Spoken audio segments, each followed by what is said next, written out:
This is a reading of the thread Bloody Peasant, starring Peregrine Alexander and Patrick Meagher, from Swords of Sphereling.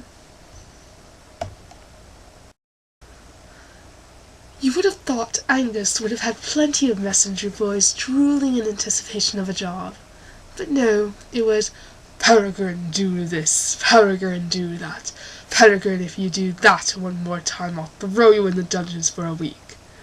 Seeing as McPrincypants did not want to be thrown into the dungeons by his daddy dearest, he did as he was told, or at least, to an extent, grudgingly, of course.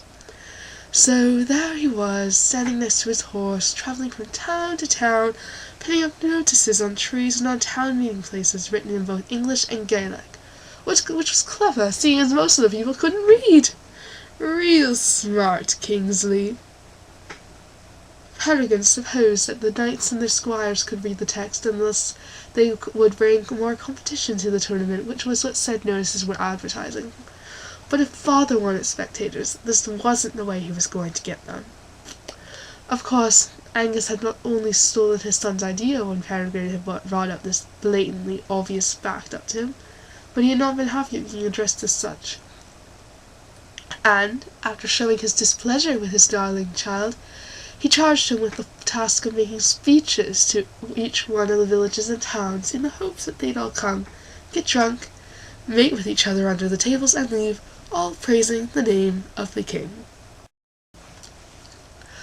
Patrick was completely out of his element.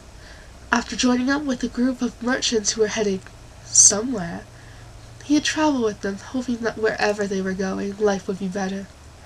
Now he was in the middle of some strange kingdom, lost and confused. The merchants had stopped at the last town, leaving Patrick to continue on alone. As he walked down along the road, his tattered and torn cotton shirt waving in the wind, it was a couple of sizes too big, he stopped as he noticed a piece of paper pinned to a tree. There was writing on it. When his mother had been alive, she had been very diligent about teaching her children how to read, at least in English. Patrick hadn't been the best student, and he hadn't had to read anything in a long time, but he still remembered somewhat how to read. The sign said something about a tournament. Was that how it was said? Occurring in some place called Inverness? At least that was what he could make out. A tournament sounded like a lot of people. A lot of people to steal from. He could make a fortune picking the pockets of people at the tournament. Now, to find out where this Inverness was. A road forked off from the road he was on. Shrugging, he decided to take it, hoping it led to Inverness.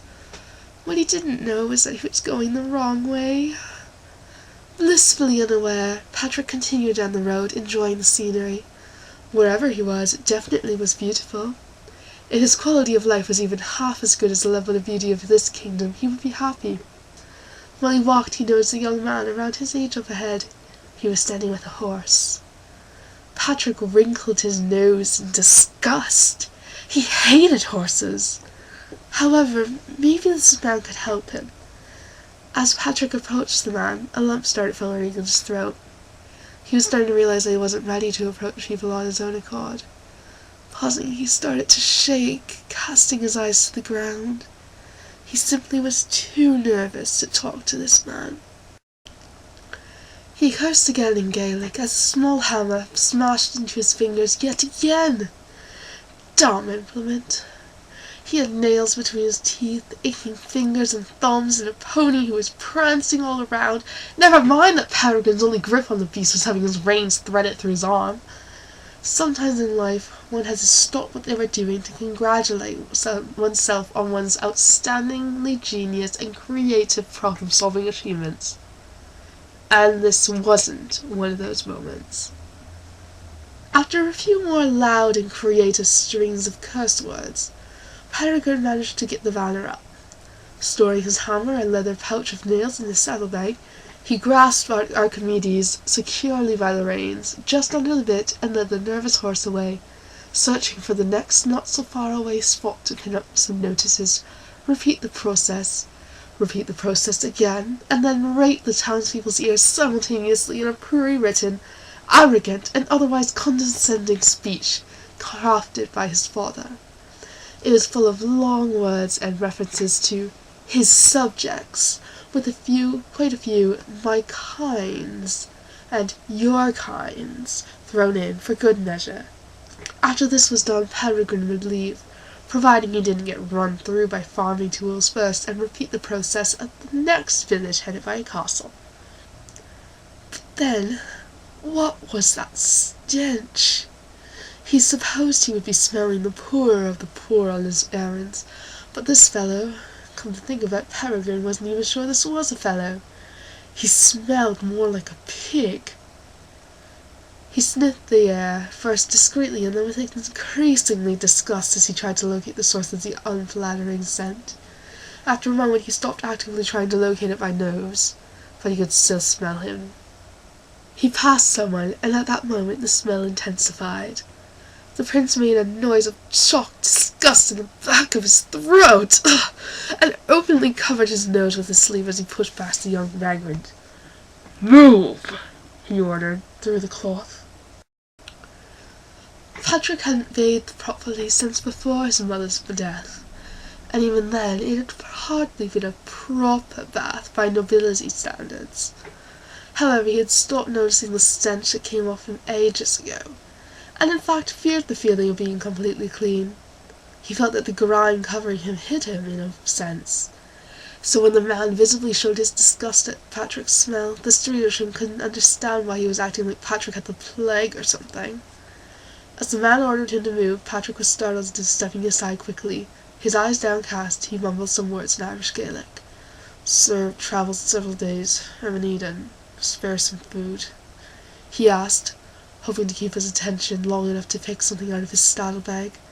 After that he could ask about Inverness, but only then. As his stomach gave a loud growl, he realized with a start just how hungry he was, so he would have to focus on food for the time being. He wasn't really listening to the hovering of the other man, but Peregrine thought he heard something. Him talking in what could have been Gaelic, but then wasn't, at the same time. It was similar, but then he concluded on his having heard them things. After all, serfs hardly had anything that could pass for an education, and the prince wouldn't put it past them for learning to speak a completely incorrect passion when they were all still babes in their mother's arms. He led Archimedes to a rut in the road, so he was standing on the lower elevation, put one foot in the stirrup, and mounted his rouncy. Picking up his reins, he prepared to be on his way when more words, in a language he knew full well this time, came out of the urchin's mouth. It took him a minute. He was being asked for food. The peasant boy was begging him, and Peregrine wasn't entirely sure how he felt about it. On the one hand, he was a prince, and he knew he was supposed to act like it. But on the other, he didn't see what was wrong with handing the man some food, apart from the fact that he smelled like the hounds of hell unleashing a muddle of swine waste coupled with the rotting guts of monkeys. Automatically, he reached for his saddlebag, but then stopped as a thought struck him. He really didn't want to wander around tacking up notices, and why did he have to do it anyway? He was the Prince of Saur. All he was really required to do was speak about the tournament and make a big fuss out of it. He pulled an apple out of his saddlebag and held it in the line of visibility, so he would be sure the man had seen the tangible food. "I'll make you a deal. I'll feed you until your belly's bursting if you put these." He held up the royal proclamations that he was positive no one could read anyway, around the villages, and the direction of the breeze changed and Peregrine caught another whiff of the man's stench. "You must take a bath before I give you fodder," he finished, with a revolted look on his face.